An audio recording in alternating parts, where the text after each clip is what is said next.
அன்பு உறவுகளுக்கு வணக்கம். நம்ம சேனலுடைய பெயரிலேயே இம்மார்டல் ஸ்பிரிச்சுவல் ஃபோர்ஸ் அப்படிங்கிற நம்ம சேனல் பெயரிலேயே ஒரு வாட்ஸ்அப் குழு அரசியலுக்காக துவங்கப்பட்டிருக்கிறது. ஏற்கனவே ஆன்மீகத்திற்காக தேடல்வாதிகளுக்காக துவங்கப்பட்ட ஐஎஸ்எஃப் குழு அது தனியாக இயங்கிக் கொண்டிருக்கிறது. இப்பொழுது தூய அரசியல், தூய ஆன்மீகம், தூய சமூகம், இதுதான் நம் நோக்கம் என்பதற்காக அரசியல் விவாதங்களுக்காக, அரசியல் பேசுபொருளுக்காக, அடுத்து நடக்கக்கூடிய சில செயல்களை செய்வதற்காக நமது அரசியல் குழுவானது, வாட்ஸ்அப் குழுவானது உருவாக்கப்பட்டுள்ளது. அதனுடைய லிங்க் நம்ம முதல் கமெண்டில் பின் செஞ்சுருப்பேன். வருகிற உறவுகள் வாருங்கள், அங்கு பேசுவோம். இப்போ 2-3 நாட்களாகவே நம்ம பார்த்துட்டு வர்றது என்னன்னு கேட்டிங்கன்னா, 5ஆம் தமிழர் சங்கத்தை பற்றி தான் பார்த்துட்டு இருக்கோம். ஏன் 5ஆம் தமிழர் சங்கத்தை நம்ம பற்றி பேசுகிறோம் அப்படின்னு நீங்கள் முதல்ல புரிஞ்சுக்கணும். ஏனென்றால் உண்மையிலுமே இந்த உலகமே ஆன்மீகத்தின் அடிப்படையில் தான் கட்டமைக்கப்பட்டிருக்கிறது. இந்த ஒரு இஸ்ரேலாகட்டும், அமெரிக்காவாகட்டும், நடக்கிற உலகப் போர்களாகட்டும், இருக்கக்கூடிய எல்லா பிரச்சனைகளாகட்டும் மதத்தின் அடிப்படையில் தான் கட்டமைக்கப்பட்டு இருக்கிறது.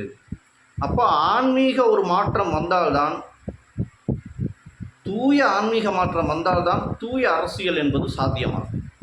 தூய அரசியல் சாத்தியமானால்தான் தூய சமூகம் உருவாகும். அப்போ ஒரு தூய சமூகம் உருவாக வேண்டும் என்று சொன்னால் தூய ஆன்மீகம் என்பது உருவாக வேண்டும். அப்போ ஆன்மீகத்திலிருந்து தான் ஒரு சிறப்பான ஒரு அரசியலுங்கிறது உதயமாகும் என்பதை சரியாக கணித்தவர் ஐயா பாண்டியன் ஐயா. அதில் மாற்று கருத்து எதுவும் இல்லை. ஆனால் அவர் எடுத்த கோட்பாடுகள் பிழையாகிவிட்டது. உதாரணமாக என்ன சொல்கிறார் அப்படின்னா, ஏன் நம்ம பாண்டியன் ஐயாவை இவ்வளோ தூரம் பேசுகிறோம் அப்படின்னா, அந்த அளவுக்கு பாண்டியன் ஐயாவை நம்ம நம்பியிருந்தோம் அப்படின்னா ஏதோ ஒரு மாற்றத்தை உருவாக்க போகிறார். ஏனென்றால் ஆன்மீகத்தை வைத்து அரசியல் செய்யக்கூடியவர். அப்போ ஆன்மீக அரசியலை முன்னெடுக்கக்கூடியவராக வருகிறார். அப்போது இவர் என்ன பண்ணணும், ஆன்மீக அரசியலுக்கு ஒரு அடித்தளமாக கிட்டத்தட்ட ஒரு 2-3 தொகுதியில் டெபாசிட் வாங்கியிருந்தார் என்றால் நாம் பாராட்டி இருப்போம். இதே காணொலியில் போட்டு நம்ம பாராட்டி இருப்போம். அது வாங்கலை, அது அவர் பிழை என்று சொல்லலை. ஆனால் அப்போ ஓட்டு வாங்கணும்னா இவர் என்ன விதமான கொள்கைகளை முன்னெடுத்தாருங்கிறத நம்ம பார்க்குறோம். ஒரு கற்பனையான தெய்வங்கள், உப தெய்வங்களை எல்லாம் ஒரு ஆதார தெய்வங்களாக எடுத்து அது வழிபட்டது. இந்த நந்தினி தெய்வத்தெல்லாம் ஊரெல்லாம் ஒரு இது பண்ணி அதை அடுத்த அரசியல் நகர்வுகளாக பயன்படுத்தியது. தன்னை இமாம் மகதியாக, தமிழகத்துக்கான மீட்பராக அறிவித்துக் கொண்டது. இதெல்லாம் அவர் செய்த பிழை என்பதை நாம் சுட்டி காட்டுகிறோம். பாண்டிய ஒரு அவருடைய வழியிலிருந்து தான், அதற்காக பாண்டியர் குலம் என்று சொல்லவில்லை, அந்த ஒரு இடத்திலிருந்து தான் ஒரு புதிய சமூகம், ஒரு புதிய ஒரு மாற்றம் உருவாகும் என்பது நான் சொல்லலை. சின்னமன்னர் செப்பேடுகள் களியகற்றி மீண்டும் ஒரு பாண்டிய ஆதிராசன் தோன்றி அப்படிங்கிற வரிகள்லாம் வருது. அப்போது அப்படிப்பட்டவராக தன்னை காட்டிக்கொள்கிற இந்த பாண்டியன் ஐயா என்ன சொல்கிறார் அப்படின்னு கேட்டிங்கன்னா, கண்டிப்பாக 2026 வெல்லுவோம். நாம் வணங்குகிற 5ஆம் தமிழர் சங்க தெய்வங்கள் அதுக்கு வழிகாட்டும். இந்த உறுதியை அவர் அளித்தார். 234 தொகுதியிலையும் போட்டியிட இவ்வளவு காலம் வாட்ஸ்அப் குழு மற்றும் குழுக்கள், கட்சிகள்லாம் நடத்தி ஊரெல்லாம் நிதி திரட்டி இதை கூட அவர் சரியாக செய்யவில்லை என்று சொன்னால் இதைத்தான் நாங்கள் கேள்வி கேட்கிறோம். அப்போது ஒரு சரியான ஒரு வரைமுறையின் கீழே ஒரு தெளிவான திட்டங்கள் இல்லை. இவர் எல்லாரையும் விமர்சிக்கிறார். விஜய் விமர்சித்ததெல்லாம் விஜயை தெலுங்கர் என்று சொல்கிறார். அது மட்டும் இல்லை, அவர் என்ன சொல்கிறாருன்னா, விஜய் அவர் கொடியெல்லாம் பார்த்திங்கன்னா ரொம்ப கீழ்த்தரமாக பேசுகிறார் அவர். அப்போ நான் என்ன சொல்கிறேன், அப்படிப்பட்ட விஜய் தான் இன்றைக்கி ஆட்சி அமைச்சிருக்கார். பேசிக்கொண்டு இருந்த நீங்கள் ஓரமாக கிடக்கிறீர்கள் மூளையில். இந்த தமிழ் தேசமானது நல்லவர்களுக்கு இடம் கொடுக்கும் என்பதில் மாற்று கருத்து இல்லை. அப்போ அவரால் ஏதோ ஒரு காரியமாகிறது, அதற்காக இறைவன் அதை வழி கொடுத்திருக்கிறார் என்பது தான் நாம் பார்க்கிறோம். இரண்டாவது, இந்த 5ஆம் தமிழர் சங்க உறவுகள் நம்ம கமெண்ட்டில் அதிகமாக சொல்லக்கூடிய விஷயம் என்னன்னு கேட்டிங்கன்னா, வாக்கு இயந்திரத்தை பயன்படுத்தி இவர்கள் வெற்றி பெற்று விட்டார்கள், வாக்கு இயந்திரத்தில் சூழ்ச்சி செய்து விட்டார்கள், இப்படியான செய்திகளை வந்து அவர்கள் முன்வைக்கிறார். சரி, அப்போ வாக்கு இயந்திரம் இல்லாமல் ஓட்டு போடும், நீங்கள் சொல்கிற மாதிரி பேப்பரில் அச்சிட்டு ஓட்டு போடும் முறை வந்திருந்தால் மட்டும் நீங்கள் வென்றிருப்பீர்களா? என்னுடைய முதல் கேள்வி அதுதான். வென்றிருப்பீர்களா? உங்களுடைய யூடியூப் சேனலை பார்க்குறவங்க எத்தனை பேர்? ஒரு 10,000 பேர் பார்க்குறாங்களா?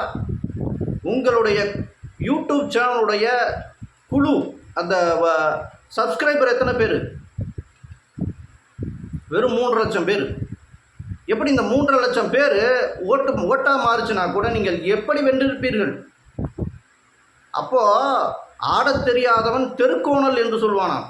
அந்த மாதிரி நீங்கள் உங்கள் ஸ்ட்ராட்டஜியை பயன்படுத்தலை, உளவியலை பயன்படுத்தலை, மக்களை அணுகலை. சும்மா ஒரு 4 தெருமுனையில் நின்று பாண்டியனையை சொல்லிட்டார், இதை பண்ணிட்டாரு, தெய்வங்கள் காப்பாற்றணும், இப்படியெல்லாம் வந்து ஒரு போலியான ஒரு கொள்கைகளை எடுத்துக்கொண்டு நீங்கள் சொன்னதுக்கு வெளிப்பாடு என்ன? தொகுதிக்கு 800 ஓட்டு கூட விழுகலை. அப்போ நீங்கள் வந்து என்ன சொல்கிறீங்க? ஓட்டு அரசியலில் நாங்கள் வந்து வாக்கு இயந்திரத்தை பயன்படுத்தியிருந்தால் மட்டும், அதை பயன்படுத்தாமல் விட்டுருந்தால் மட்டும் நாங்கள் வந்து வென்றிருப்போம் அப்படின்னு சொல்வது எவ்வளவு நகைச்சுவையாக இருக்குது தெரியுமா? எவ்வளவு நகைச்சுவையாக இருக்குது. நீங்கள் இந்த வாட்ஸ்அப் குழு, இந்த கமெண்ட்டுகளில் வந்து கெட்ட வார்த்தைகள் பேசுபவர்கள் நம்மளுடைய வாட்ஸ்அப் குழுவுக்கு வாங்க, லிங்க்கு கமெண்ட்டில் தரேன், வாங்க, நீங்கள் அங்கே வந்து பேசுங்க. நாகரிக அரசியலை முன்னெடுங்கள். பேசுபவர்கள் தான் இந்த நாட்டை ஆள வேண்டும் என்று சொன்னால் இன்று சீமானந்தன் தான் ஆட்சி அமைச்சிருக்கணும். ஏன் அவர் ஆட்சி அமைக்கலை? அவரை விட பேசுகிறதுக்கு யார் இருக்கா இங்கே? அப்போ இங்கே செயல்பாடு தான் முக்கியம். இந்த வருங்காலம் என்பது, வருங்கால சமூகம் யார் தன்னை சரியான செயல்பாடுகளுக்கு செயல்பாட்டை இந்த சமூகத்தில் செயல்படுத்துவார்கள் என்பதை ஆய்ந்து முடிவெடுக்கிறார்கள். அப்போ திரைக்கவர்ச்சியும் இங்கே ஒரு வேலையை செய்திருக்கிறதுங்கிறதுல மாற்று கருத்து இல்லை. ஆனால் சினிமா என்ற திரைக்கவர்ச்சி மட்டுமே விஜய் அவர்களை இன்று முதலமைச்சர் ஆக்கவில்லை. நீங்கள் நல்லா புரிஞ்சுக்கணும். கிட்டத்தட்ட ஒரு 400-500 பேர்களை வைத்து உளவியல் ரீதியாக இன்ஸ்டாகிராம், ஃபேஸ்புக், யூடியூப் போன்ற தளங்களில் அவர் வேலை செஞ்சுருக்காங்க. ஒரு மிகப்பெரிய டீம் அமைச்சு. ஏன் அந்த வேலை செஞ்சுருக்காங்க? ஏற்கனவே அந்த வேலையை யார் பார்த்துருக்கா? டிஎம்கே பார்த்துருக்கு.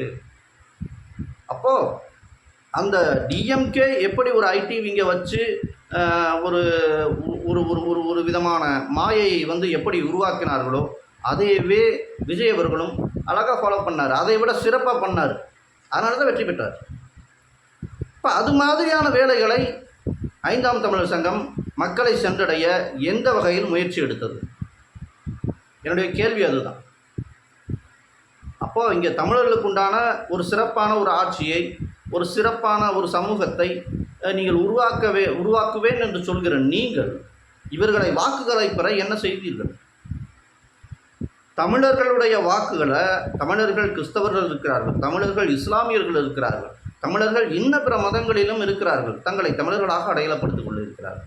உங்களை பொறுத்தவரை தெலுங்கர்கள், கன்னடர்கள், மலையாளிகள் இவர்கள் எல்லாமே வந்து வந்தேரிகள். அப்போ அவங்க ஓட்டு உங்களுக்கு எப்படி கிடைக்கும்?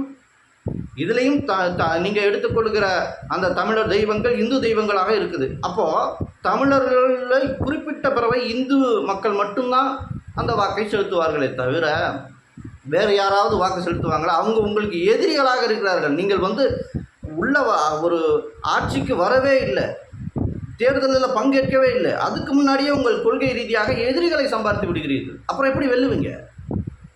அப்போ இது ஒரு கற்பனையாக மாயையாக இல்லையா? இங்கே வந்து ஜாதி என்பது எப்படி ஒரு மாயையோ, மதம் எப்படி ஒரு மாயையோ, அதே மாதிரி தான் இனம் என்பதும் ஒரு மாயை. இங்கே நாம் தமிழ் பேசி கொண்டு இருக்கிறோம், தமிழில் உரையாடி கொண்டிருக்கிறோம். தமிழ் பேசுகிற யாவரும் ஒரு அழகான ஒரு உரையாடலை தொடர முடியும், கருத்துக்களை பரிமாறிக்கொள்ள முடியும் என்று சொன்னால் இவர்கள் ஒரு இனமாக நாம் கருத வேண்டும். அவ்வளவுதான். இதுக்கு மேலே நீங்கள் போயிட்டு அவங்க டிஎன்ஏ டெஸ்ட் எடுக்கிறது, இது விட ஒரு பெரிய கொடூரம் வந்து என்னன்னு கேட்டிங்கன்னா, 5ஆம் தமிழர் சங்கம் வாட்ஸ்அப் குழுக்குள்ளே உள்ளே போகணும்னா தன்னுடைய ஜாதியை சொல்லணும். ஜாதியை சொல்லி அதுக்கப்புறம் தான் அந்த வாட்ஸ்அப் குழுக்குள்ளேயே இணையணும். ஏன்னா ஜாதிய ரீதியாக தான் நாங்கள் தமிழர்களை பிரிக்கிறோம். பிரித்து என்னத்தை கண்டீங்க, என்னத்தை செஞ்சீங்க? உங்களுடைய தத்துவம் தவறு, உங்களுடைய வழி தவறு என்பதை மக்களே வந்து இதுக்கு மேலே சொல்ல முடியாது உங்களுக்கு. அந்த அளவுக்கு பண்ணியிருக்காங்க இந்த தேர்தலில். இன்னமும் நீங்கள் திருந்தாமல் தமிழர் ரீதியாக சாதிய ரீதியாக நான் மனிதர்களை பிரிப்பேன், தமிழர்களை பிரிப்பேன், அவர்களோட பிரிவினை உண்டாக்குவேன், அவர்களுக்கு ஒரு சச்சரவை உண்டாக்குவேன், நிலக்கலவரத்தை ஏற்படுத்துவேன், இப்படியெல்லாம் நினைத்து கொண்டு இருந்தீர்கள் என்று சொன்னால் அதற்கு இந்த தமிழ்மண் ஒருபோதும் இடம் கொடுக்காது, துடைத்து எரிந்துவிடும் என்பதை இந்த தேர்தல் அழகாக காட்டியிருக்கிறது. எனவே சொந்தங்களே, நான் என்ன சொல்கிறேன், உங்களுடைய நோக்கம் தமிழகத்தை ஆளுவது. தமிழகத்தை ஆள வேண்டும் என்று சொன்னால் இருக்கிற ஒரு 6 கோடி வாக்குகளும் நீங்கள் பெற வேண்டும். 6 கோடி வாக்குகளையும் பெற வேண்டும் என்றால் அவர்களுடைய நம்பிக்கையை பெற வேண்டும். அதற்கு நீங்கள் என்ன செய்தீர்கள்? ஒரு கேள்வி இருக்கிறதல்லவா? எதிர்ப்பு, நீங்கள் ஓட்டுக்கே போகலை, அதுக்குள்ளேயே நீங்கள் ஒரு பெருவாரியாக எதிர்ப்புகளை சம்பாதித்து விடுகிறீர்கள். 5 கோடி வாக்காளர்களுடைய எதிர்ப்பை சம்பாதித்து விட்டீர்கள் என்று சொன்னால் எப்படி உங்களால் வெல்ல முடியும் தேர்தலில்? அப்போ நீங்கள் தேர்தல் அரசியலுக்கு தகுதியற்றவர்களாக அங்கேயே உருவாகி விடுகிறீர்கள். இதைத்தான் நம்ம ஆரம்பத்திலிருந்து சொல்கிறோம். நீங்கள் அரசியலுக்கு வேறு எதை வேணும்னாலும் பயன்படுத்தி இருந்தால் உங்களை பற்றி பேசியிருக்கவே மாட்டேன். நீங்கள் உங்கள் அரசியலுக்கு பயன்படுத்தியது தமிழர்களுடைய ஆன்மீகத்தை பயன்படுத்தினீர்கள், தமிழர்களை பயன்படுத்தினீர்கள். அது மட்டுமல்ல, தமிழர் சாதிகளை நீங்கள் பயன்படுத்தினீர்கள். இவ்வளவும் பயன்படுத்தி நீங்கள் பண்ணியிருக்கீங்க அப்படின்னா எங்களுடைய இனத்தை, என் இனத்தை, என்னுடைய மதத்தை, என்னுடைய குடிகளை இப்படியெல்லாம் பயன்படுத்தி நீங்கள் வெல்லலாம் என்று நினைத்திருக்கிறீர்கள். இது மிகப்பெரிய தவறு அல்லவா? நீங்கள் வென்று காட்டியிருக்க வேண்டும். ஏன் வெல்லலை? அப்போ எங்களை அசிங்கப்படுத்துவதற்கென்றே நீங்கள் இவ்வாறான வேலைகளை செய்து கொண்டு இருக்கிறீர்கள் என்பது தெளிவாக தெரியுது. இதில் என்னைக்கு இமாம் மகதி ஒரு இறை தூதர், நான் ஒரு இறை தூதர்னு நீங்கள் என்னைக்கு அறிவிச்சிங்களோ அன்னைக்கே தெரிஞ்சிருச்சுங்க ஐயா உங்களுடைய போட்டித்தனங்கள். நீங்கள் ஒரு மிகப்பெரிய பேச்சாளராக இருங்கள், மிக சிறப்பான ஒரு நபராக இருங்கள், அதில் மாற்று கருத்து இல்லை. எதை இங்கே விளைவாக கொடுத்தீர்கள் அதை வைத்துத்தான் உங்களை பற்றி விமர்சனங்கிறது எழும். நீங்கள் செய்த செயல்களின் அடிப்படையில் தான் உங்களை பற்றி விமர்சனங்கள் எழும். அவ்வாறாகத்தான் நான் இங்கு விமர்சனங்களை தொடுத்து கொண்டு வந்திருக்கிறேன். அப்போது நான் தெளிவாக சொல்கிறேன்,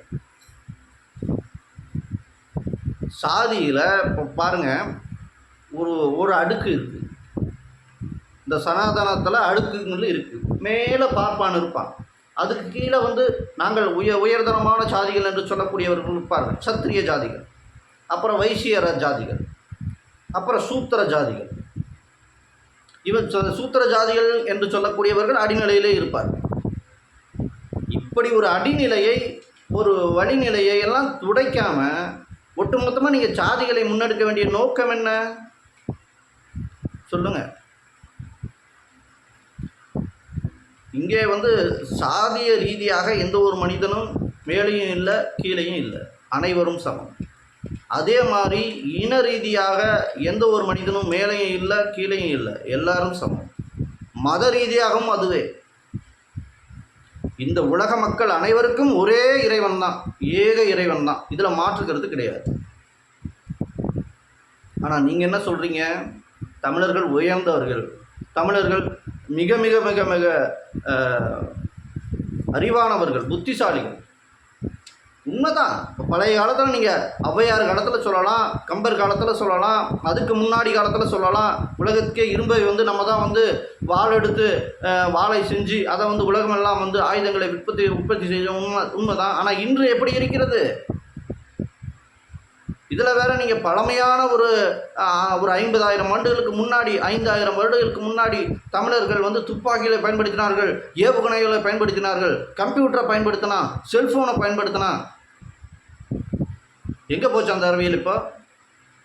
அப்போ இதுவே ஒரு கற்பனைகளை சொல்லி உங்களுக்கு வருகிறவர்களை மூளைச்சலவை செய்து அவர்களிடமிருந்து ஒரு நிதியை திரட்டி நீங்கள் வளர்ந்து உங்கள் குழுவை வளர்க்க நினைக்கிறீர்கள்.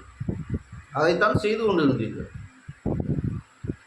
இனிமேலும் அவ்வாறு நீங்கள் தொடர வேண்டாம். இன்னமும் நீங்கள் இந்த சாதிய வன்மத்தை, இந்த பிரிவினைவாதத்தை நீங்கள் முன்னெடுத்து கொண்டிருந்தீர்கள் என்று சொன்னால் தமிழகம் உங்களை மேலும் மேலும் அப்புறப்படுத்துங்கிறதுல மாற்று கருத்து கிடையாது. ஏன்னா இன்றைக்கி விஜய் அவருடைய அரசியலுங்கிறது பெருவாரியாக இளைஞர்கள்ட்ட ஒரு பெரிய நம்பிக்கையை பெற்றிருக்கிறது. பெருவாரியான மனிதர்கள் தமிழர்கள் கொண்டாடுகிறார்கள். இப்போ எனும்பொழுது இன்றைக்கி அடுத்ததாக விஜய் அவர்களுக்கு எதிர்ப்பு அரசியலை செய்ய திமுகவும் அதிமுகவும் மற்ற கட்சிகளும் நடுங்குகிறது என்று சொல்லும் பொழுது ஒரு மிகச்சிறப்பான ஒரு அரசியலை நாம் முன்னெடுக்க வேண்டும் என்று சொன்னால், ஒரு செயல்களை இந்த தமிழகத்தில் செய்ய வேண்டும் என்று சொன்னால் மக்களுடைய பேரு ஆதரவு என்பது வேண்டும். உளவியலை முதல் கற்றுக்கொள்ளுங்கள் என்றுதான் நான் 5ஆம் தமிழர் சங்க உறவுகளுக்கு நான் சொல்கிறேன். மனிதம் போதிக்கும், மனிதத்தை பேசும், மனிதத்தை உணர வைக்கும் அப்படியான தத்துவங்கள் தான் இனிவரும் காலத்தில் வெல்லும் வாழும். அதற்குண்டான வழிகளை செய்தால் எதிர்காலங்கிறது 5ஆம் தமிழர் சங்கத்துக்கு மட்டுமல்ல, அப்படி முன்னெடுக்கக்கூடிய எந்த ஒரு குழுவுக்கும் அது சிறப்பான ஒரு எதிர்காலத்தை தரும், ஒரு வளர்ச்சியை தரும். அதை மக்கள் தருவார்கள், இந்த தமிழ் மண் தரும், இந்த தமிழர்தம் இறைவன் அதை வழிநடத்துவார் என்று சொல்லி விடைபெறுகிறேன். நன்றி, வணக்கம்.